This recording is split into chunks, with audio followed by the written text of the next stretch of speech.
Students, हम discuss करेंगे important news के बारे में। First news is regarding the port economy के पर्सपेक्टिव से है। केरल के वहाँ पे पोर्ट के इनॉग्रेशन के दौरान में पीएम सर के द्वारा मेंशन किया गया कि आने वाले समय के अंदर जो इंडिया का ग्रोथ जर्नी है 2047 तक जो हमें डेवलप्ड कंट्री के स्टेटस को अचीव करना है, तो इस ग्रोथ जर्नी के अंदर जो हमारे कोस्टल स्टेट्स हैं, जो पोर्ट सिटीज़ हैं, उनका एक इम्पोर्टेंट रोल है वो रहेगा। ये जो एरियाज़ हैं इंडिया के ग्रोथ सेंटर के रूप से डेवलप हैं, वो रहेंगे आने वाले समय के अंदर। स्टूडेंट्स, पोर्ट के बारे में ऑलरेडी हम डिस्कस कर चुके हैं कि केरल का जो कैपिटल एरिया है त्रिवेंद्रपुरम का एरिया, वहाँ पे विंजिम पोर्ट है उसको डेवलप किया गया है। इंटरनेशनल डीप वाटर मल्टीपर्पज़ सी पोर्ट के रूप से वो डेवलप हुआ है पब्लिक प्राइवेट पार्टनरशिप के थ्रू, जिसमें अडानी ग्रुप के द्वारा तो प्राइवेट वे के अंदर में जो पार्टनरशिप है वो यहाँ पे प्रोवाइड किया गया। सेंट्रल गवर्नमेंट के द्वारा जो वाइबिलिटी गैप फंडिंग है उसको यहाँ पे सपोर्ट किया गया है इस पोर्ट के डेवलपमेंट के रिगार्डिंग में। बेनिफिट क्या रहेगा इस पोर्ट के डेवलपमेंट का? बेनिफिट आप देखिए कि इंडिया का जो ट्रांसशिपमेंट है प्रेजेंट समय में 75% के आसपास जो ट्रांसशिपमेंट है फॉरेन कंट्रीज के जो पोर्ट्स है वहाँ पे कैरी आउट किया जाता है। तो इंडिया के अंदर में आप देखिए कि कंटेनर्स हैं उनका यहाँ पे कंटेनर्स का जो स्टे है वो कैरी आउट होगा। इंडिया का जो प्रेजेंस है वो इंडियन ओशन रीजन के अंदर में है, one of the busiest sea trade के रिगार्डिंग में ये रूट एरिया है। तो फॉरेन जो शिप्स हैं उनका भी यहाँ पे डॉकिंग है वो हो सकेगा। तो आने वाले समय के अंदर हमारा जो इकोनॉमी है उसको ये बूस्ट करेगा। एग्जाम के पर्पज़ से एक तो आपको लोकेशन ज़रूर से पता होना चाहिए कि त्रिवेंद्रपुरम का जो लोकेशन है वहाँ पे ये सिचुएटेड है। केरल के अंदर अगर आप त्रिवेंद्रपुरम का लोकेशन देखोगे स्टूडेंट, तो सपोज कीजिए केरल का मैप है, सबसे सदर्न पार्ट के अंदर में आपको जो त्रिवेंद्रपुरम है वो सिचुएटेड है। आप देखिए कि केरल के अंदर में काफ़ी सारे ऐसे सिटीज़ हैं जिनका नेम है वो के अल्फ़ाबेट के साथ में स्टार्ट होता है। काफ़ी सारे ऐसे सिटीज़ हैं, जैसे आपने कासरगोड है, कोझिकोड है, कोचिन है, कोल्लम है। और आप देखिए किस तरीके से आपने जो नेम्स हैं वो ज़रूर से सुने होंगे। यूपीएससी एग्जाम के रिगार्डिंग में आपको एक तो यहाँ पे कोझिकोड के बारे में पता होना चाहिए। यूनेस्को का जो क्रिएटिव सिटीज़ नेटवर्क है, जिसके अंदर में कोझिकोड को इंडिया का जो फर्स्ट लिटरेचर सिटी है वो भी आप देखिए कि डेजिग्नेट किया गया था लास्ट प्रीवियस ईयर्स के अंदर में। इंडिया का फर्स्ट लिटरेचर सिटी है कोझिकोड, वहाँ पे लिटरेचर की कैटेगरी के अंदर में।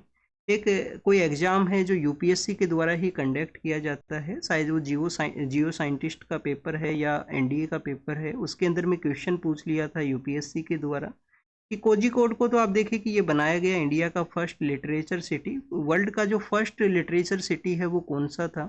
तो स्टूडेंट, जो एडिनबर्ग है वो वर्ल्ड का फर्स्ट लिटरेचर सिटी है यूनेस्को के इस क्रिएटिव सिटीज़ नेटवर्क के अंदर। तो स्टूडेंट्स, केरल के वहाँ पे आपको एक और जगह के बारे में पता होना चाहिए। कोटायम नाम का एक जगह है। कोटायम जो जगह है वो किसके लिए फेमस है? रबर बोर्ड का जो हेडक्वार्टर है वो वहाँ पे सिचुएटेड है।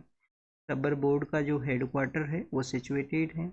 यूपीएससी ने आप देखिए कि 2022 का जो पेपर है उसके अंदर में टी बोर्ड के रिगार्डिंग में जो क्वेश्चन है वो पूछा था। तो टी बोर्ड है, कॉफ़ी बोर्ड है, रबर बोर्ड है, इनके हेडक्वार्टर्स भी आपको पता होने चाहिए। नेक्स्ट अगर हम बात करें स्टूडेंट्स, हमारे एफएओ नाम का जो इंस्टीट्यूशन है, एफएओ का हेडक्वार्टर कहाँ पे है? रोम, इटली के वहाँ पे। तो आप देखिए कि फूड एंड एग्रीकल्चर ऑर्गेनाइजेशन के द्वारा कुछ एग्रीकल्चर का ऐसा प्रैक्टिस है जिनको कि ग्लोबल हेरिटेज के रूप से डिक्लेयर किया गया है। इंडिया के अंदर में 3 ऐसी एग्रीकल्चर प्रैक्टिस हैं। कश्मीर के अंदर में पंपोर का जो एरिया है वहाँ पे सेप्रोन का कल्टीवेशन किया जाता है। और आप देखिए कि एशिया के अंदर में जो मैक्सिमम आपको जो सेप्रोन का कल्टीवेशन है कश्मीर के जो क्रेवाज फॉर्मेशन हुआ करता है वहीं पे ही देखने के लिए मिलता है। फिर आप देखिए कि एक जो एग्रीकल्चर प्रैक्टिस है वो उड़ीसा का है। उड़ीसा का एग्रीकल्चर प्रैक्टिस है उसको भी डेजिग्नेट किया गया है। तो स्टूडेंट्स, केरल के वहाँ पे एक जगह है कुट्टानाड। केरल की वहाँ पे एक जगह है कुट्टानाड। कुट्टानाड के अंदर में आप देखिए कि कुट्टानाड का अगर हम मीन सी लेवल के साथ में उसका जो हाइट को कंपेयर करें तो बिलो द सी उसका हाइट है। तो बिलो सी राइस फार्मिंग का जो प्रैक्टिस है उसको भी ग्लोबल एग्रीकल्चर हेरिटेज के अंदर में काउंट किया गया है। केरल से ही वो रिलेटेड है। तो ये केरल के बारे में हमने बेसिक इन्फॉर्मेशन है जो आपको कुछ पता होना चाहिए। पोर्ट इकोनॉमी के बारे में हम डिस्कस कर चुके हैं। मेजर एंड माइनर पोर्ट्स भी आपको पता होने चाहिए। मेजर पोर्ट्स जिसमें सेंट्रल गवर्नमेंट का मोर रेगुलेशन है वो हुआ करता है। मेजर पोर्ट्स कितने हैं हमारे कंट्री के अंदर में? 12 मेजर पोर्ट्स हैं, जिनको कुछ दिन कल या परसों का जो न्यूज़पेपर था उसके अंदर हमने डिस्कस भी किया था। 6 मेजर पोर्ट हैं वेस्टर्न कोस्ट के ऊपर में, 6 मेजर पोर्ट हैं हमारे ईस्टर्न कोस्ट के ऊपर में। प्रेजेंट समय में 2 ऐसे भी पोर्ट हैं जिनको कि गवर्नमेंट के द्वारा प्रपोज किया गया है, कंस्ट्रक्शन वो फेज के अंदर में है। जिसमें आप देखिए कि महाराष्ट्र का वदावन पोर्ट है, जिसको वाधवन या वदावन के नाम से जाना करते हैं, तो महाराष्ट्र के अंदर में वो पोर्ट है। तो स्टूडेंट्स एक आप देखिए कि निकोबार प्रोजेक्ट के अंदर में आपने रीड किया होगा कि निकोबार का जो गैलाथिया बे है वहाँ पे पोर्ट का जो डेवलपमेंट है वो किया जाएगा। तो अंडमान एंड निकोबार के वहाँ पे एक पोर्ट है जो प्रपोज फेज के अंदर में है। तो इसके अलावा कौन कौन से पोर्ट हैं, जिसमें आप देखिए कि हमारा कांडला पोर्ट, जिसको कि हम दीनदयाल पोर्ट के नाम से भी जाना करते हैं। कांडला पोर्ट के बाद में मुंबई पोर्ट है, फिर जेएनपीटी है। जेएनपीटी के बाद में स्टूडेंट्स आपको जो पोर्ट है वो देखने के लिए मिलता है गोवा के वहाँ पे मुर्मू गांव है। फिर आप देखिए कि मैंगलोर पोर्ट है जो कि कर्नाटका के वहाँ पे सिचुएटेड है। और धारवाड़ के एरिया से जितना भी मिनरल्स हैं उनका जो एक्सपोर्ट है, ट्रेड है, वो उसी एरिया से कैरी आउट हुआ करता है।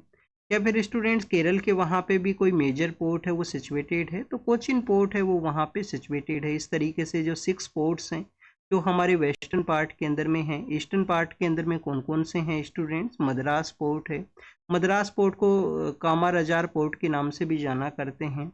एन्नोर का पोर्ट है, एन्नोर पोर्ट है, और तुतीकोरिन का पोर्ट है।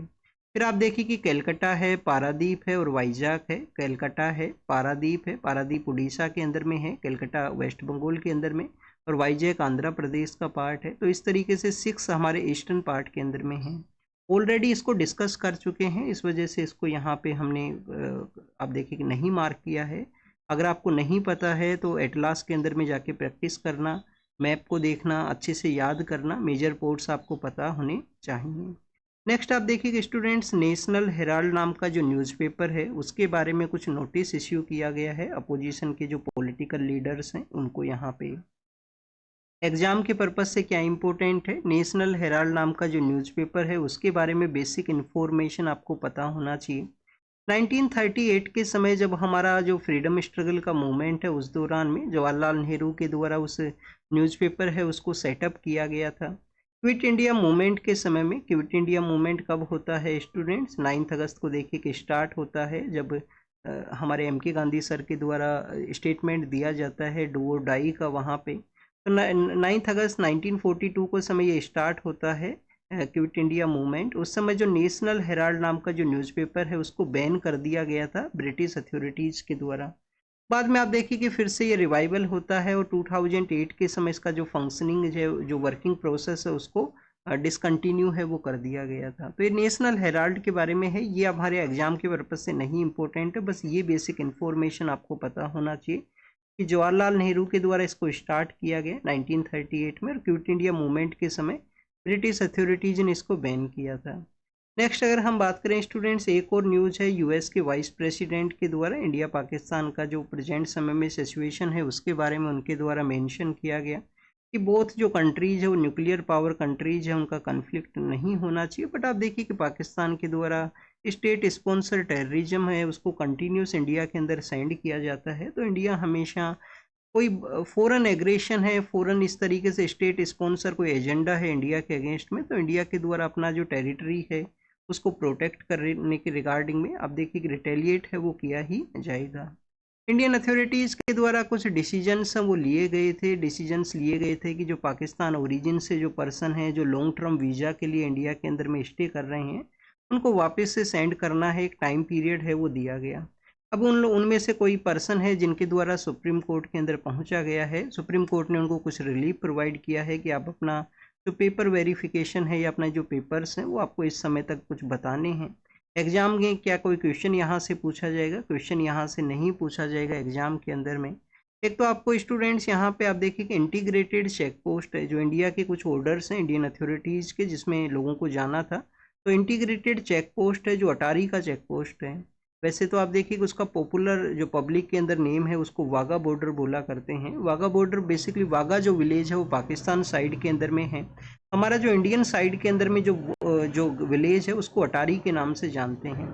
इंटीग्रेटेड चेक पोस्ट का जो कॉन्सेप्ट है वो हमारे जो टेरिटोरियल कंट्रीज हैं जिनके साथ में हमारा लैंड एरिया शेयर होता है, उनके साथ में आप देखिए कि ट्रेड को पास करने के रिगार्डिंग में इंटीग्रेटेड चेक पोस्ट है वो हुआ करते हैं। मिनिस्ट्री ऑफ होम अफेयर्स के अंडर में ये होते हैं। तो अटारी का जो इंटीग्रेटेड चेक पोस्ट है उसको भी, वहाँ से भी जो ट्रेड है उसको सस्पेंड किया है इंडियन अथॉरिटीज़ के द्वारा, ट्रेड को रोका गया है, स्टॉप किया गया है। काफ़ी सारे ऐसे लोग हैं जिनको वापस जाने के लिए कहा गया, जिसमें आप देखिए कि कुछ ऐसे भी लोग सामने आए हैं जो इंडिया के अंदर लॉन्ग समय के लिए 20 ईयर्स 30 ईयर्स इस समय के लिए इंडिया के अंदर में स्टे सिचुएशन के अंदर में थे। तो स्टूडेंट्स यहाँ पे क्वेश्चन रेज होता है, क्वेश्चन ये रेज होता है कितने लंबे समय तक लोग इंडिया के अंदर में रह रहे हैं। अगर आपको देखिए कि उनको हमारे कंट्री के अंदर ही रहना है, यहाँ पे ही उनका मैरिज हुआ है या कुछ अदर रीजन्स हैं, तो स्टूडेंट्स उनके लिए सिटीजनशिप के रिगार्डिंग में कोई अप्लाई है वो नहीं किया गया। जब आप सिटीजनशिप को रीड करते हो तो सिटीजनशिप के आर्टिकल्स कहाँ पे हैं हमारे कॉन्स्टिट्यूशन के अंदर में, कॉन्स्टिट्यूशन का पार्ट सेकंड आपने रीड किया होगा, आर्टिकल 5 to 11 के अंदर सिटीजनशिप के प्रोविजंस के बारे में मेंशन है। कुछ ग्राउंड हैं सिटीजनशिप के जिसको आप याद रख सकते हो ब्रांड का जो निमोनिक है उसके थ्रू। तो ब्रांड का जो निमोनिक है वो क्या यहाँ पे शो करता है कि किसी पर्सन का बर्थ हुआ हो, या स्टूडेंट जो डिप्लोमेटिक कम्युनिटी हैं, डिप्लोमेटिक जो आप सपोज कीजिए कोई यूके का डिप्लोमेट है इंडिया के अंदर पोस्टेड है, उनके अगर चिल्ड्रंस बोर्न होते हैं क्या वो इंडिया का सिटीजनशिप उनको नेचुरली वे के अंदर मिलेगा। तो आप देखिए कि अगर बोर्न होते हैं तो नेचुरली वे के अंदर सिटीजनशिप मिलता है, पर डिप्लोमेट्स के रिगार्डिंग में यहाँ पे एक्सेप्शन है वो दिया गया है। तो बाई बर्थ है, बाई रजिस्ट्रेशन है, एक्वायर ऑफ टेरिटरी, कोई टेरिटरी है जिसको इंडिया ने एक्वायर कर लिया हो, अब बाद में उसके जो लोग हैं वो इंडिया के सिटीजनशिप उनको मिलेगा। नेचुरलाइजेशन है वो डिसेंट है। तो आप देखिए कि अगर कोई पर्सन है, नेचुरलाइजेशन का एक प्रोसेस है कि नेचुरली वे के अंदर में इंडिया का जो टेरिटरी है उसमें 11 या 12 ईयर्स के लिए रहा करता है, उनको सिटीजनशिप है वो मिल जाता है। उनको अप्लाई करना होता है, उसके बाद में नेचुरलाइजेशन का प्रोसेस के कंप्लीशन होने के बाद में अथॉरिटीज उनको ग्रांट करती हैं।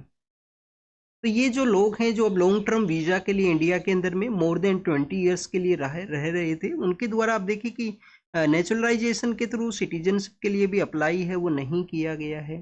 तो ये भी काफ़ी ज़्यादा कंसर्न्स को रेज करता है, क्या यहाँ पे जो फॉरेन पावर्स हैं या हमारा जो नाइबर कंट्री है उनके द्वारा अपनी एजेंसीज़ को यूज करते हुए क्या इस तरीके से पर्सनस को सेंड किया गया है हमारे कंट्री के अंदर में, हमारे टेरिटरी के अंदर में, क्योंकि लॉन्ग टर्म टाइम पीरियड के रिगार्डिंग इन लोगों का प्रेजेंस है।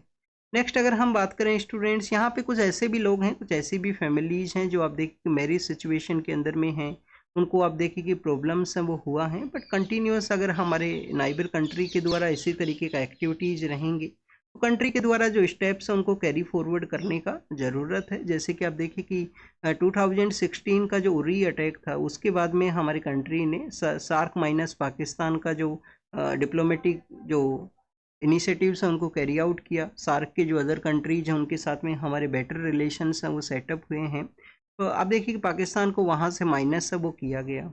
इसके अलावा स्टूडेंट्स अगर हम बात करें वेस्ट एशियन कंट्रीज जो कभी पाकिस्तान के आप देखिए कि सपोर्टर्स हैं वो हुआ करते थे, पाकिस्तान को फाइनेंशियल सपोर्ट भी वो प्रोवाइड करते थे। अब प्रेजेंट समय में इंडिया ने मैक्सिमम जो वेस्टर्न एशियन कंट्रीज हैं उनके साथ में अच्छे जो रिलेशंस हैं वो डेवलप किए हैं, अच्छे रिलेशंस हैं, एक दूसरे के साथ में कोऑपरेशन के स्ट्रेटजिक पार्टनरशिप में वो साइंस हुई हैं।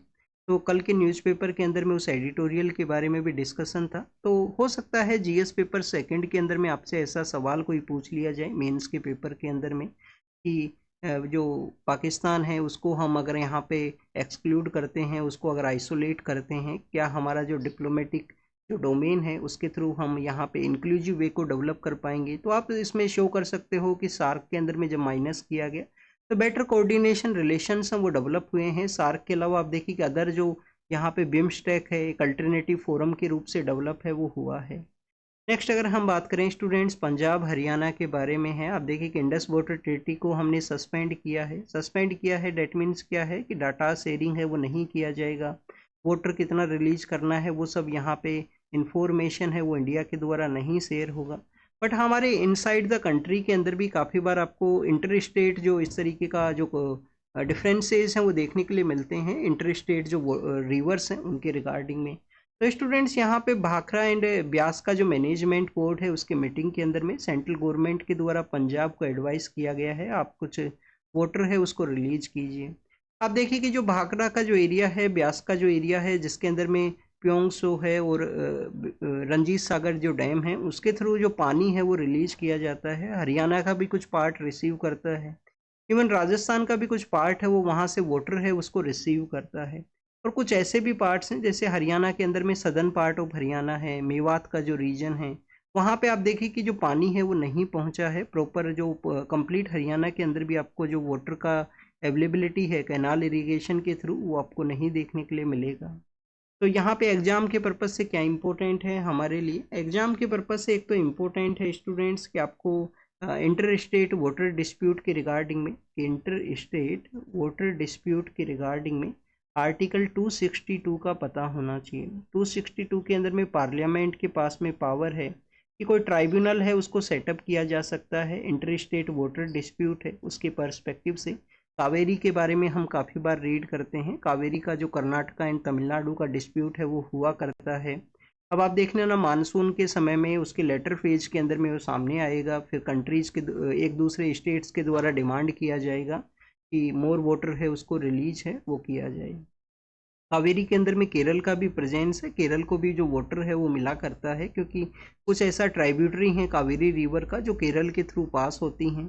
फिर आप देखिए कि डेट पुडुचेरी जो यूनियन टेरिटरी है उसको भी वाटर रिसीव होता है कावेरी के थ्रू में। तो ये बेसिकली हमने इंटर स्टेट वाटर डिस्प्यूट के बारे में रीड किया। यहाँ पे आपको एक रीडिंग है वो पता होना चाहिए।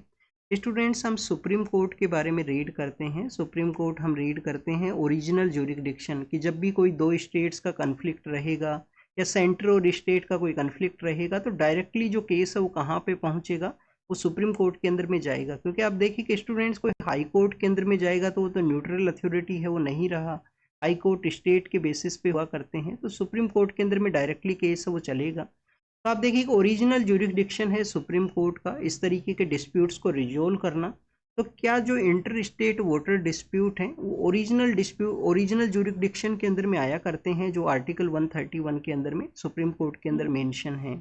ये आपका होमवर्क है, कमेंट सेक्शन के अंदर बताना और आप देखना कमेंट सेक्शन के अंदर पार्टिसिपेट किया कीजिए। अगर आपको ये जो प्रोसेस है वो नहीं पता है तो अपना लक्ष्मीकांत का बुक ओपन करो, पॉलिटी का बुक ओपन करो, उसमें जाके रीड करो सुप्रीम कोर्ट चैप्टर से, उसके अंदर ओरिजिनल ज्यूरिसडिक्शन के अंदर में अच्छे से मेंशन है वो किया गया है। नेक्स्ट आप देखिए कि स्टूडेंट्स अर्बन हमारा जो अर्बन प्लानिंग है, अर्बन का आप देखिए कि काफ़ी सारी प्रॉब्लम्स देखने के लिए मिलती हैं अर्बन गवर्नेंस के अंदर में, तो उसी को बेसिकली ये शो करता है कि दिल्ली के वहाँ पे सडनली जो रेनफॉल है वो रिसीव हुआ है, प्री मानसून शावर्स हैं जो कभी कभी ज़्यादा अमाउंट के अंदर भी रिसीव हुआ करते हैं। तो आप देखिए कि रिसीव हुआ तो उसके अंदर में वहाँ पे वाटर लॉगिंग का सिचुएशन है, कुछ डैमेज का जो न्यूज़ है वो भी बताया गया है। तो आप देखिए कि जीएस पेपर 1 के अंदर में अर्बनाइजेशन और उसका जो प्रॉब्लम्स हैं क्या उसका रेमेडीज होना चाहिए, ये आपका जीएस पेपर 1 का सिलेबस के अंदर मेंशन है। तो अर्बन का क्या क्या प्रॉब्लम है, आप देखिए कि समर के समय मेजरली प्रॉब्लम है अर्बन हीट आइलैंड का सिचुएशन है वो क्रिएट होता है। हमारे जो अर्बन एरियाज़ हैं हीट आइलैंड के रूप से क्रिएट होते हैं। मियावाकी जो कॉन्सेप्ट है इकोनॉमिकल सस्टेनेबल जो बिल्डिंग्स हैं वो हमें डेवलप करने का ज़रूरत है, प्रॉपर वे के अंदर प्लानिंग के अंदर भी अर्बन एरिया डेवलप हों। सेकंड प्रॉब्लम क्या है, मानसून के समय आप देखिए किस तरीके का सिचुएशन होता है। दिल्ली एनसीआर का जो रीजन है विंटर्स के अराइवल के समय में वहाँ पे एयर क्वालिटी डिक्लाइन करता है, कंस्ट्रक्शन एंड डिमोलिशन की वजह से वेस्ट का आप देखिए किस तरह एयर क्वालिटी है उसको वो भी डैमेज करता है। इंडस्ट्रीज़ का प्रेजेंस होना, वाटर बॉडीज़ प्रॉपर वे के अंदर में क्लीन ना होना, उनका आप देखिए कि जो रिवर वहाँ से कोई फ्लो करता है तो वो पोल्यूटेड रिवर्स हैं अर्बन एरियाज़ के पास से। फिर स्टूडेंट्स इसके अलावा हमारे पोल्यूटेड इंडस्ट्रीज़ का प्रेजेंस होना, ऐसे काफ़ी सारे इश्यूज़ हैं अर्बन एरिया का, तो आपसे सवाल हैं वो पूछे जा सकते हैं। लास्ट ईयर स्टूडेंट्स जो यूपीएससी का जो कोचिंग हब है दिल्ली के अंदर में ओल्ड राजेंद्र नगर का एरिया, वहाँ पे भी आप देखिए कि वाटर लॉगिंग की वजह से ही एक बेसमेंट के अंदर लाइब्रेरी में पानी पहुँचता है और कुछ स्टूडेंट्स का उसके अंदर डेथ है वो भी हुआ था। तो ऐसे काफ़ी सारे इश्यूज हैं जो समय समय पे देखने के लिए मिलते हैं। अर्बन प्लानिंग का जो सिचुएशन है उसको भी ये रिवील करते हैं कि प्रॉपर वे के अंदर अर्बन प्लानिंग का ज़रूरत है।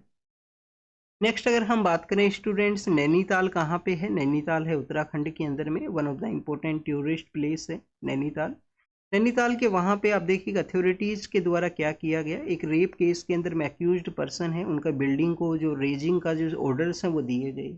Students, last year supreme court के द्वारा इस तरीके से जो इंस्टेंट वे के अंदर जो जस्टिस प्रोवाइड करने का कोशिश किया जाता है, आप देखिए कि जो पब्लिक है, पब्लिक का तो एक सेंटीमेंट के थ्रू कैरी आउट हुआ करता है, बट एडमिनिस्ट्रेशन भी क्या यहाँ पे सेंटीमेंट्स के थ्रू वर्क को कैरी आउट करेगा। तो उसके रिगार्डिंग में हाई कोर्ट के द्वारा कहा गया है कि जो सुप्रीम कोर्ट का गाइडलाइंस हैं उनको आप फॉलो कीजिए।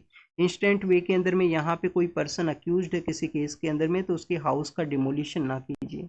अगर वो कन्विक्टेड है, फिर आप जिस भी तरीके से कोर्ट के ऑर्डर्स हैं, जो गाइडलाइंस हैं, उनको आपको फॉलो है वो कैरी आउट करना है। लास्ट ईयर गाइडलाइंस को इशू किया गया था सुप्रीम कोर्ट के द्वारा, 15 डेज का आपको नोटिस है वो सर्व करना होगा, कोई लीगल कंस्ट्रक्शन है उसके रिगार्डिंग में। पीएम सर के द्वारा अमरावती के रीजन के अंदर भी विजिट किया गया। अमरावती कहाँ पे है? आंध्र प्रदेश का कैपिटल के रूप से उसका कंस्ट्रक्शन है। आप देखिएगा अर्लियर फेज के अंदर भी अमरावती को प्रपोज किया गया था कैपिटल के रूप से, बट लेटर फेज में वहाँ पे नया गवर्नमेंट आता है, आंध्र प्रदेश के अंदर में नया गवर्नमेंट आता है, और उनके द्वारा 3 कैपिटल फॉर्मूला है उसको सजेस्ट किया गया था कि हमारे जो गवर्नमेंट के जो 3 विंग्स हुआ करते हैं, एग्जीक्यूटिव हुआ करते हैं, लेजिस्लेटिव हुआ करते हैं और जुडिशरी हुआ करता है। तो तीनों विंग के रिगार्डिंग में 3 जो कैपिटल है वो बनाई जाएंगी। एक तो आप देखिए कि अमरावती बताया गया था, विशाखापट्टनम बताया गया, वाईजैक का जो एरिया है विशाखापट्टनम है, और स्टूडेंट जो जुडिशरी कैपिटल है वो करनूल बताया गया। हमारे मैक्सिमम स्टेट्स के अंदर में आपको जो जुडिशियल कैपिटल है, जहाँ पे हाई कोर्ट सेटअप हुआ करते हैं, वो आपको सेकंड मोस्ट इम्पोर्टेंट जो सिटी है वहाँ पे आपको ये प्रैक्टिस देखने के लिए मिलता है, जिसमें आप देखिए कि राजस्थान के अंदर अगर हम बात करें तो राजस्थान में जोधपुर के अंदर जो मेन हाई कोर्ट का जो बेंच है वो सिचुएटेड है। एक उसका जो बेंच है वो बेसिकली आपको जयपुर के अंदर भी देखने के लिए मिलेगा। ऐसा ही प्रैक्टिस आप देखिए कि काफ़ी सारे स्टेट्स के अंदर में है। उत्तर प्रदेश में जैसे इलाहाबाद हाई कोर्ट है, मेन जो कैपिटल है वो लखनऊ के अंदर में है। तो इस तरीके से हमारे मैक्सिमम स्टेट्स के अंदर जुडिशियल कैपिटल अलग अलग जो सिटी है उसके अंदर में हुआ करती है। बट अगर हम बात करें एग्जीक्यूटिव और लेजिस्लेटिव, जो बोथ ऑर्गन्स हैं वो एक दूसरे के कोऑपरेशन के साथ में वर्क को कैरी आउट करते हैं। तो इनका अगर सेपरेट कैपिटल रहेगा, सेपरेट इनका एरिया रहेगा, तो आप देखिए कि यहाँ पे जो एफिशिएंसी है उसको ये इम्पैक्ट करेगा। फिर उसको कोर्ट के द्वारा भी रिजेक्ट कर दिया गया था 3 कैपिटल फॉर्मूला। तो यहाँ पे अमरावती का ही जो अनफिनिश प्रोजेक्ट्स हैं उनको आने वाले समय के अंदर में फिनिश किया जाए, उसके रिगार्डिंग में कुछ प्रोजेक्ट्स को इनोग्रेट किया गया पीएम सर के द्वारा। पीएम सर के द्वारा अमरावती के उस रीजन के अंदर में पोलावरम प्रोजेक्ट के बारे में भी कहा गया। पोलावरम प्रोजेक्ट जो कि इरिगेशन के पर्सपेक्टिव से इम्पोर्टेंट है। रिवर इंटरलिंकिंग के बारे में भी कहा गया कि कृष्णा और गोदावरी केजी बेसिन है कि कृष्णा गोदावरी के इंटरलिंकिंग की वजह से जो पोलावरम प्रोजेक्ट है उसको ये जो सपोर्ट है वो प्रोवाइड करेगा। नेक्स्ट आप देखिए कि हमारा एक मिसाइल टेस्टिंग रेंज है, नागिय लंका नाम का एक जगह है आंध्र प्रदेश के, वहाँ पे नागा या लंका नाम का एक जगह है जहाँ पे मिसाइल टेस्टिंग जो रेंज है उसको डेवलप किया जाएगा। हमारा जो मिसाइल का टेस्टिंग जो रेंज है उसको यहाँ पे डेवलप किया जाएगा। स्टूडेंट्स, आपने उड़ीसा का एक चांदीपुर बीच के बारे में सुना होगा। उड़ीसा का जो चांदीपुर बीच है, चांदीपुर बीच भी आप देखिए कि हमारा जो मिसाइल टेस्टिंग रेंज वहाँ पे सिचुएटेड है। डीआरडीओ के द्वारा जो मिसाइल्स हैं उनको टेस्ट किया जाता है चांदीपुर बीच के वहाँ पे। तो ये हमने कुछ बेसिकली डिस्कस किया। अब आपको यहाँ पे एक रीड करना है। 3 कैपिटल फॉर्मूला के बारे में हमने रीड किया था। आप साउथ अफ्रीका का जो 3 कैपिटल्स हैं, साउथ अफ्रीका जो कंट्री है ना, southern part of African continent के अंदर में, आप सपोज कीजिए स्टूडेंट्स ये साउथ अफ्रीका है। साउथ अफ्रीका के अंदर भी आप देखना 2 कंट्रीज हैं जो अपना टेरिटरी शेयर करते हैं। एक कंट्री तो यहाँ पे है, इस कंट्री का नाम है लिसोतो है इसका नेम। यहाँ पे एक कंट्री है मोजाम्बिक के साथ में जो एरिया शेयर करने वाला जो एरिया है वहाँ पे, इस कंट्री का नेम है स्वाजीलैंड। अर्लियर फेज के अंदर स्वाजीलैंड हुआ करता था, प्रेजेंट समय में क्या नेम है। तो इस तरीके से आप साउथ अफ्रीका को जब विजिट करोगे तो वहाँ पे 3 कैपिटल फॉर्मूला है। प्रिटोरिया है, केप टाउन है, और आप देखिए कि ब्लूम फोंटेन नाम का जो सिटी है। 3 कैपिटल्स हैं, तो उनको एक बार ज़रूर से देख लेना आप यहाँ पे। नेक्स्ट अगर हम बात करें स्टूडेंट सेंसस के पर्सपेक्टिव से है, मिनिस्ट्री ऑफ होम अफेयर्स के अंडर में रजिस्ट्रार जनरल ऑफ इंडिया के द्वारा सेंसस को कंडक्ट किया जाता है। हमारे यहाँ पे गवर्नमेंट के द्वारा ऑर्डर दिया गया है कि कास्ट सेंसस है वो भी कंडक्ट होगा। तो नंबर ऑफ कास्ट है उसके रिगार्डिंग में वन काइंड ऑफ चैलेंज है वो हो सकता है। एंथ्रोपोलॉजिकल सर्वे ऑफ इंडिया के द्वारा बताया गया है यहाँ पे नंबर ऑफ कास्ट हैं, जो कि आप देखिए कि 1931 के समय में जब लास्ट टाइम सेंसस है वो कंडक्ट हुआ था कास्ट बेसिस पे कॉलोनियल एरा के दौरान में। 2011 के समय भी कंडक्ट हुआ था, बट वहाँ पे जो कास्ट के जो डाटाज हैं वो नहीं रिवील किए गए थे। Socio economic cast sessions conduct हुआ था। तो स्टूडेंट्स यहाँ पे लिटिल बिट चैलेंज के बारे में बताया गया है कि ओवर द ईयर्स जो नंबर ऑफ कास्ट हैं वो मोर हैं। यहाँ पे 4000 के आसपास टोटल नंबर ऑफ कास्ट बताई गई हैं। फिर इसमें आप देखिए कि 300 ऐसा कास्ट हैं जो क्रिश्चियनिटी को प्रैक्टिस करती हैं, 500 ऐसा कास्ट हैं जो कि इस्लाम को प्रैक्टिस वो करती हैं। तो आपको नंबर ऑफ कास्ट सिस्टम है उसके बारे में ये बताता है। कास्ट आप देखिए कि इंडिया के अंदर कहा जाता है कि peoples caste their vote to their caste, कि इंडिया में जो लोग हैं अपना वोट तो कास्ट करते हैं, बट आप देखिए कि अपनी ही को जाति है उसको अपना जो वोट है वो कास्ट किया करते हैं। तो ये बेसिकली सेंसस के बारे में और उसके कुछ चैलेंजेस है उसका यहाँ पे मेंशन हुआ है। एग्जाम के पर्पज से तो ज़्यादा कुछ इंपॉर्टेंट इन्फॉर्मेशन नहीं है। ऑलरेडी आपको कुछ दिन पहले एक होमवर्क दिया था कि फर्स्ट जो सेंसस कमिश्नर है वो कौन है। आप कमेंट सेक्शन के अंदर बता देना अगर आपको समय मिले, अगर आपको उसके बारे में पता हो तो ज़रूर से। नेक्स्ट अगर हम बात करें स्टूडेंट्स, एडिटोरियल है ग्लोबल ऑर्डर के पर्सपेक्टिव से कि हम एक ग्लोबल ऑर्डर है उसको किस तरीके से जो प्रेजेंट समय में शिफ्ट हुआ है ऑर्डर, तो इंडिया को किस तरीके से अपने जो एरियाज़ को मोर फोकस करने का ज़रूरत है उसके बारे में जो डिप्लोमेट है उनके थ्रू ये लिखा गया है। तो स्टूडेंट्स इनके द्वारा कहा गया कि 1498 के समय वास्को डिगामा है वो इंडिया के विजिट के लिए आते हैं। वास्को डिगामा इंडिया के विजिट के लिए आते हैं, कोझिकोड के अंदर में वो यहाँ पे आते हैं। उसके साथ में आप देखिए कि हमारा जो कम्प्लीटली जो स्ट्रक्चर है वो चेंज होता है। कॉलोनियल फॉरेन पावर्स का फिर प्रेजेंस इंक्रीज होता है कम्प्लीटली। जो फॉरेन पावर्स के रिगार्डिंग में मोर एरिया का कैप्चर का एक जो उनका वॉर सिचुएशन है वो भी क्रिएट होगा। और कुछ समय के लिए इंडिया हमारा एज ए कॉलोनी के रूप से चला जाता है, कॉलोनियल पीरियड है वो स्टार्ट होता है। प्रेजेंट समय में इंडिया थर्ड लार्जेस्ट इकोनॉमी है, प्रेजेंट समय में थर्ड लार्जेस्ट इकोनॉमी है। तो एवरी जो डिप्लोमेटिक ऑर्डर है, एवरी जो ग्लोबल ऑर्डर है उसको हमें केयरफुली मैनर के अंदर एग्जामिन करने का ज़रूरत है, क्योंकि लार्ज स्टेक्स हैं वो यहाँ पे कंसिडरेशन के अंदर में है, थर्ड लार्जेस्ट इकोनॉमी के रूप से इमर्ज हुआ है। पोस्ट जो 75 ईयर्स है 1947 से लेकर आप देखिए कि जो पोस्ट 75 ईयर्स का जो जर्नी है, ये पोस्ट 75 ईयर्स की जर्नी के अंदर में मल्टीलेटरलिज्म है वो एग्जिस्टेंस में आया है। रूल बेस कुछ रेस्ट्रिक्शंस भी आए हैं, जैसे हम बात करते हैं सोवरेनिटी है जो कि एब्सोल्यूट है, क्योंकि स्टूडेंट WTO है इनके द्वारा कुछ रेस्ट्रिक्शंस वो हुआ करते हैं, मल्टीलेटरल इंस्टीट्यूशंस के कुछ रेस्ट्रिक्शंस हुआ करते हैं। वर्ल्ड का जो ऑर्डर है प्रेजेंट समय के अंदर में या पिछले कुछ समय के अंदर में जो 75 ईयर्स की जर्नी के अंदर में कुछ ऐसे कंट्रीज इमर्ज हुए जो डोनर हैं, कुछ ऐसे कंट्रीज इमर्ज हुए जो रेसिपिएंट हैं। डोनर और रेसिपिएंट का एक डिवाइड है वो आपको देखने के लिए मिलेगा। अब ये जो डिवाइड है जो ग्लोबल ऑर्डर है वो चेंजिंग सिचुएशन के अंदर में है, क्योंकि स्टूडेंट चाइना नाम का जो कंट्री है, चाइना आप देखिए कि उसने US को ओवरथ्रोन किया, ओवरटुक किया है काफ़ी सारे एरियाज़ के अंदर में। तो ओवरटुक किया है तो यहाँ पे जो डोनर और रेसिपिएंट का जो डिवाइड था उसके अंदर में जो डिवाइड है वो आप देखिए कि डाइल्यूट हुआ है, वो कम हुआ है। कुछ रेसिपिएंट जो कंट्रीज हैं वो भी यहाँ पे डोनर्स की सिचुएशन के रूप से इमर्ज हुई। तो स्टूडेंट जो ग्लोबल पैरामीटर्स हैं, ग्लोबल ऑर्डर्स हैं वो चेंज हुआ है। कैसे और चेंज हुआ है उसके अगर हम एग्जांपल्स के बारे में डिस्कस करें, WTO world trade organisation maximum countries unethical practice को कैरी करते हैं। WTO का जो टैरिफ्स है उनको इम्पोज करते हैं, उसके जो गाइडलाइंस है उसके अगेंस्ट में जाके। तो अब देखिए कि WTO है उसका भी एक्सपोज हुआ। हमारे जो ग्लोबल इंस्टीट्यूशंस हैं उनका एक एक्सपोज का पीरियड है। UN के द्वारा काफ़ी सारी ऐसी कन्फ्लिक्ट हैं, वॉर हैं जिनको कि नहीं रुकवाया गया, तो UN का इम्पोर्टेंस है वो भी डिक्लाइन हुआ है। ग्लोबल जो ट्रीटीज़ हैं, कंट्रीज का आपस में जो ट्रीटी और कन्वेंशन है उनका डिक्लाइन हुआ है। तो ये ग्लोबल पर्सपेक्टिव को यहाँ पे शो किया करता है। अगर हम बात करें मोस्ट यहाँ पे डेवलप्ड कंट्रीज हैं तो इनका यूटिलिटी लॉस्ट होने के साथ में इन ग्लोबल इंस्टीट्यूशंस का, तो मोस्ट डेवलप्ड कंट्रीज हैं G7, उनका भी आप देखिए कि एक्सपोज आपको देखने के लिए मिलता है कि उनका जो क्रेडिबिलिटी किस तरीके से एक्सपोज हुआ कोविड-19 के समय में। उनके द्वारा आप देखिए कि कोविड-19 के समय फर्स्ट ऑफ ऑल तो वहाँ पे मेडिकल इक्विपमेंट्स का वो कमी देखने के लिए मिला। अदर कंट्री को जो सपोर्ट है वो इनके द्वारा नहीं प्रोवाइड किया गया।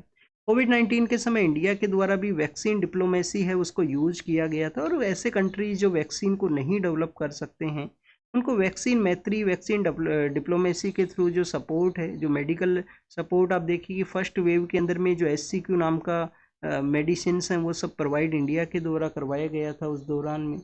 समय के साथ में ब्रिक्स का जो मेंबरशिप है वो और भी ज़्यादा यहाँ पे इंक्रीज होगा, तो ब्रिक्स का रिलेवेंस है वो भी डैमेज हो सकता है। तो इस तरीके से ग्लोबल ऑर्डर, ग्लोबल इंस्टीट्यूशन, कुछ ग्लोबल फोरम्स जो डेवलप हुए थे 75 ईयर्स के अंदर में, उसके डैमेजिंग सिचुएशन को यहाँ पे बताया गया। अब इंडिया को क्या कैरी आउट करने का चाहिए यहाँ पे, या ग्लोबल जो ऑर्डर के जो पैरामीटर्स हैं वो प्रेजेंट समय में कैसे हैं। आप देखिए कि अगर हम ग्लोबल पैरामीटर्स के अंदर में डिस्कस करें तो यहाँ पे बताया गया है कि प्रेजेंट जो लास्ट 10 ईयर्स के अंदर में, या पिछले 5-10 साल के अंदर में आप देखिए कि वर्ल्ड के अंदर में जितना भी ग्रोथ हुआ है उसका जो 3/4 ग्रोथ है वो आपको 4 ऐसे सेंटर्स है वहाँ पे आपको देखने के लिए मिलेगा। यूनाइटेड स्टेट ऑफ अमेरिका और यूरोपियन यूनियन एक सेंटर है। फिर आप देखिए कि यहाँ पे चाइना और इंडिया है, उसको एक अदर सेंटर है वो बताया गया है। तो ऐसे ये 4 इंपॉर्टेंट सेंटर्स हैं जहाँ पे पिछले 5 साल के अंदर में जो 3/4 जो ग्रोथ है वो यही इसी एरिया से इमर्ज हुआ है। तो क्या आने वाले समय के अंदर में एशिया का जो डोमिनेशन हुआ करता था ग्लोबल पैरामीटर्स के अंदर में उसका ये इंक्रीज करेगा, क्योंकि आप देखिए कि चाइना और इंडिया 2 इंपॉर्टेंट सेंटर्स यहाँ पे इमर्ज हुए हैं। इंडिया के फॉरेन पॉलिसी के बारे में फिर डिस्कशन है वो किया गया है कि इनिशियल फेज के अंदर हमारा जो फॉरेन पॉलिसी था वो एक आप देखिए कि बैलेंसिंग वे के अंदर में हमने फॉरेन पॉलिसी को कैरी आउट किया था कि जो ग्लोबल पावर्स को बैलेंस कर सके। हमने जो नॉन अलाइनमेंट मूवमेंट है उसको यहाँ पे स्टार्ट किया हमारे लीडर्स के द्वारा, जिससे कि किसी भी ग्रुप का पार्ट है हम ना बने। बट समय के साथ में हमें टेक्नोलॉजिकल डेवलपमेंट, इनोवेशंस को भी कैरी आउट करने का ज़रूरत है, और टेक्नोलॉजी का जो लीडरशिप है उसको हम यहाँ पे प्रोवाइड कर सकें। आप देखिए कि हमारे फॉरेन पॉलिसी के अंदर में कहा जाता है कि हम जो प्रोवाइड करते हैं वो सॉफ्ट डिप्लोमेसी को यूज करते हैं, कल्चरल डिप्लोमेसी को कनेक्ट करते हुए हम रिलेशंस को डेवलप करते हैं। बट प्रेजेंट समय का जो सिचुएशन ये है कि हम टेक्नोलॉजिकल डिप्लोमेसी को यूज करें, टेक्नोलॉजिकल सपोर्ट यहाँ पे प्रोवाइड करें, जिससे कि हम भी एज ए ग्लोबल जो पावर है, जो ग्लोबल ऑर्डर का जो चेंज हुआ है उसका जो मैक्सिमम बेनिफिट है उसको रिसीव कर सकें। तो ये बेसिकली यहाँ पे टेक डिप्लोमेसी के यूटिलाइजेशन के बारे में कहा गया। ग्लोबल जो डिसऑर्डर का सिचुएशन है ये हमारे लिए एक अपॉर्चुनिटी का जो काम है वो कैरी आउट करेगा।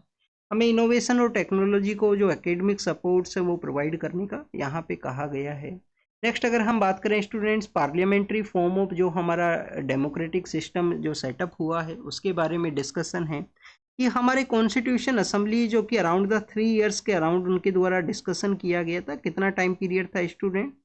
2 ईयर 11 मंथ और 18 डेज। 2 ईयर 11 मंथ और 18 डेज का हमारा कॉन्स्टिट्यूशन असेंबली डिस्कशन को कैरी आउट करता है।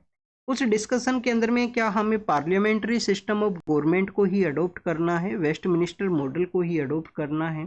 तो उसके अंदर हमारे कॉन्स्टिट्यूशन के जो फ्रेमर्स हैं वो कहते हैं, वो उस समय डिस्कस करते हैं कि हमें पार्लियामेंट्री सिस्टम ऑफ गवर्नमेंट को क्यों अडोप्ट करना है, क्योंकि इसके अंदर में अकाउंटेबिलिटी है वो मोर है। कि आप देखिए कि अकाउंटेबिलिटी वो मोर है। यहाँ पे अगर पीपल्स के द्वारा कोई आप देखिए कि बेटर डिसीजन नहीं लिया गया तो अपने डिसीजन को वो चेंज कर सकते हैं। 5 ईयर का एक समय है, तो मोर अकाउंटेबिलिटी है पार्लियामेंट्री सिस्टम के अंदर में। मोर अकाउंटेबिलिटी आप देखिए कि एवरीडे अकाउंटेबिलिटी है।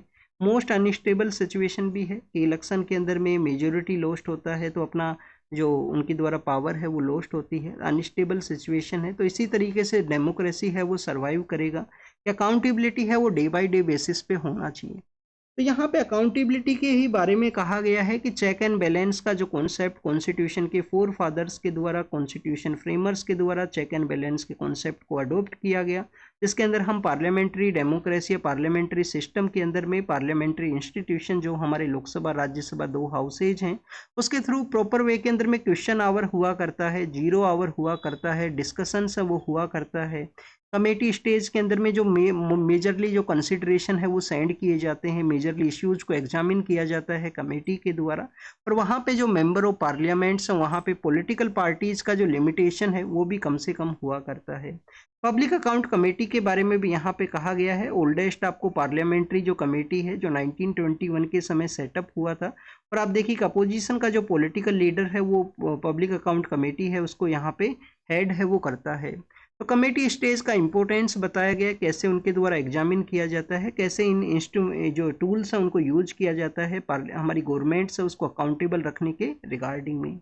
कमेटी स्टेज के क्या कोई पॉजिटिव आउटकम रहे हैं पिछले कुछ समय के अंदर में? तो स्टूडेंट्स पॉजिटिव आउटकम इनके द्वारा डिस्कस किया गया है कि कमेटी स्टेज के द्वारा ही हमारे यहाँ पे जो रेलवेज का जो बजट हुआ करता था उसको आप देखें कि ज्वाइन करने का कहा गया, जो कि 1921 के समय ये प्रैक्टिस आती है कि रेलवे बजट को सेपरेट किया जाए जनरल बजट के साथ में एक्वॉर्थी कमेटी के थ्रू। वहाँ पे एक्वॉर्थी कमेटी कॉन्स्टिट्यूट होती है। ये यूपीएससी क्वेश्चन पूछ सकता है आपसे, एक्वॉर्थी कमेटी किसके बारे में है, या कोई पर्सन्स का नेम मेंशन कर दिया जाए ऑप्शन के अंदर में, एक्वॉर्थी नाम का जो पर्सन है उसका नाम यहाँ पे मेंशन रहे। तो स्टूडेंट जनरल बजट और रेलवे बजट है उसको यहाँ पे एक किया गया जिससे एफिशिएंसी को इम्प्रूव किया जाए। जो हमारा मोटर व्हीकल एक्ट है, मोटर व्हीकल जो एक्ट है उसके अंदर में अमेंडमेंट करने के बारे में कमेटी के द्वारा कहा गया। उसी के थ्रू आप देखिए कि 2019 के समय अमेंडमेंट एक्ट है वो एग्जिस्टेंस में आता है। KR नारायण जो हमारे फॉर्मर वाइस प्रेसिडेंट है वो कहा करते थे कि समय के साथ में टेक्नोलॉजी है उसको हमें अडोप्ट करने का ज़रूरत है, समय के साथ में टेक्नोलॉजिकल अडोप्शन का ज़रूरत है, जो पार्लियामेंट्री सिस्टम हो प्रॉपर रिव्यूइंग के रिगार्डिंग में, प्रॉपर उसका जो किस तरीके से कमेटी के अंदर जो डिसीजंस लिए गए हैं उसके रिगार्डिंग में। और यूके का जो प्रैक्टिस है वहाँ पे एक टाइम बाउंड मैनर के अंदर में कमेटी को जो ट्रैकिंग है, जो लॉज है उनको कैरी आउट करना होता है। तो उसी के प्रैक्टिस को हमें समय के साथ में अडॉप्ट किया जाए जिससे कि पार्लियामेंट्री फॉर्म ऑफ जो डेमोक्रेसी है, जो चेक एंड बैलेंस हमको कैरी आउट करना है इस फॉर्म ऑफ गवर्नमेंट के थ्रू, जिसको कि हम इंश्योर कर सकें। एग्जाम में आपसे क्वेश्चंस पूछे जाएंगे, कमेटी स्टेज के बारे में भी सवाल हो सकते हैं। काफ़ी कम जो समय के साथ में काफ़ी कम ऐसे बिल हैं जिनको कमेटी स्टेज के अंदर में सेंड किया गया है। समय के साथ में पार्लियामेंट्री डिस्ट्रप्शन की वजह से तो क्वेश्चन आवर्स और 0 आवर्स का जो वर्किंग है वो भी यहाँ पे डिक्लाइन हुआ है। तो ऐसे आपसे जो सवाल हैं वो पूछे जा सकते हैं।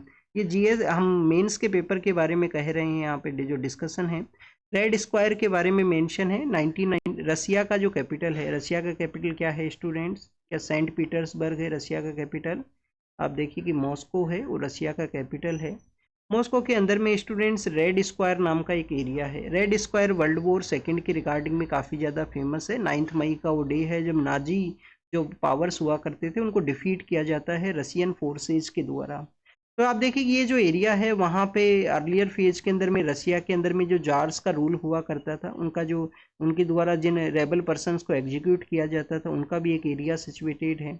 एक एरिया के अंदर में लेनिन को डेडिकेटेड मेमोरियल सिचुएटेड है। तो इस एरिया के इंपॉर्टेंस के बारे में कहा गया, प्रेजेंट कंटेक्स्ट के बारे में डिस्कस किया गया है कि यूक्रेन को, अगर आप यूक्रेन के साथ में रसिया का जो कन्फ्लिक्ट है तो उसका एक जो डोमेन है वो ये भी है स्टूडेंट्स कि नाटो का जो फोर्सेज हैं, नॉर्थ अटलांटिक ट्रीटी ऑर्गेनाइजेशन है, उसका फोर्सेस समय के साथ में उनका टेरिटोरियल एरिया भी एक्सपेंड हुआ था। तो अपना जो टेरिटरी है उसको डिफेंड करने के पर्पज़ से रसिया के द्वारा कैरी आउट किया गया। उनका जो ट्रेड का जो एस्पिरेशन है उसको भी ये फुलफिल करता है, क्योंकि ब्लैक सी के शुरू में आप देखें कि जो एक्सेस है वो प्रोवाइड करता है। क्रीमिया को भी इसी वजह से अनेक्स किया गया था। तो काफ़ी कुछ ऐसे रीजन्स हैं जिसकी वजह से रसिया का यूक्रेन के ऊपर कन्फ्लिक्ट है उसका भी यहाँ पे डिस्कशन है कि रशियन पीपल्स मोर अवेयर हैं कि यूएस का जो असर्टिवनेस है उनको उनके द्वारा डिफेंड करना है। रसिया का जो ग्लोबल सिचुएशन है उसके बारे में यहाँ पे डिस्कशन है। तो ये रेड स्क्वायर के बारे में मेंशन है वो किया गया। सुप्रीम कोर्ट के द्वारा एग्जामिन किया गया है कि जिन लोगों को जो स्टाम्प वेंडर्स हुआ करते हैं, आप देखिए कि हमारे जो स्टाम्प्स जो सेल किया करते हैं, स्पेशली जो लोग हमारे कोर्ट एरियाज जो होते हैं, आप किसी भी अपने सिटी के अंदर में जो जुडिशल एरिया के अंदर विजिट करोगे जहाँ पे डिस्ट्रिक्ट कोर्ट है या लोअर कोर्ट सिचुएटेड हैं, तो वहाँ पे आप देखना कि जो स्टाम्प वेंडर्स जो हुआ करते हैं उनके द्वारा उनके जो यहाँ पे पेमेंट प्रोसेस के बारे में डिस्कशन है। स्टाम्प वेंडर्स के द्वारा अगर कोई भी यहाँ पे स्टाम्प है उसको अगर मोर चार्ज किया जाता है तो पब्लिक सर्वेंट है, वो लोग पब्लिक सर्वेंट हैं, गवर्नमेंट के द्वारा आपको लाइसेंस दिया गया है, स्टाम्प आपको सेल करना है, बट अगर आपके द्वारा मोर चार्ज किया जाता है तो स्टूडेंट्स उनको ऐड किया गया है प्रिवेंशन ऑफ करप्शन एक्ट के अंडर में। प्रिवेंशन ऑफ करप्शन एक्ट के अंडर में कंसीडर किया गया है कि आप पब्लिक सर्वेंट हो, अगर आपके द्वारा कोई एक्टिविटी किया जाएगा तो आप यहाँ पे करप्शन का जो चार्ज है वो भी लगेगा। वेव समिट जो इंडिया के अंदर ऑर्गेनाइज हुआ, वेव समिट के दौरान में ग्लोबल जो डिस्कोर्स है उसको इंक्लूसिव वे के अंदर डेवलप किया जाए, ये हमारे मिनिस्टर्स के द्वारा जो डिस्कशन है वो किया गया है। वर्ल्ड ऑडियो वीडियो विजुअल जो एंटरटेनमेंट समिट है जो इंडिया के अंदर में ऑर्गेनाइज हुआ है, पीएम सर के द्वारा इसको आप देखिए कि ऑरेंज इकोनॉमी है उसका भी जो नाम है वो दिया गया था। नेक्स्ट अगर हम बात करें स्टूडेंट्स, हमारा जो आईटीबीपी फोर्स है उनके द्वारा मकालू नाम का जो माउंटेन एरिया है वहाँ पे आप देखिए कि पीक के ऊपर में पहुँची है हमारा आईटीबीपी का जो टीम है, उसको कहा गया है वर्ल्ड का 5th ये हाईएस्ट जो पीक है किस कंट्री के अंदर में सिचुएटेड है माउंट मकालू, क्या नेपाल के अंदर में है, क्या किसी अदर कंट्री के अंदर में है, ये आपको बताना है, ये आपका होमवर्क है।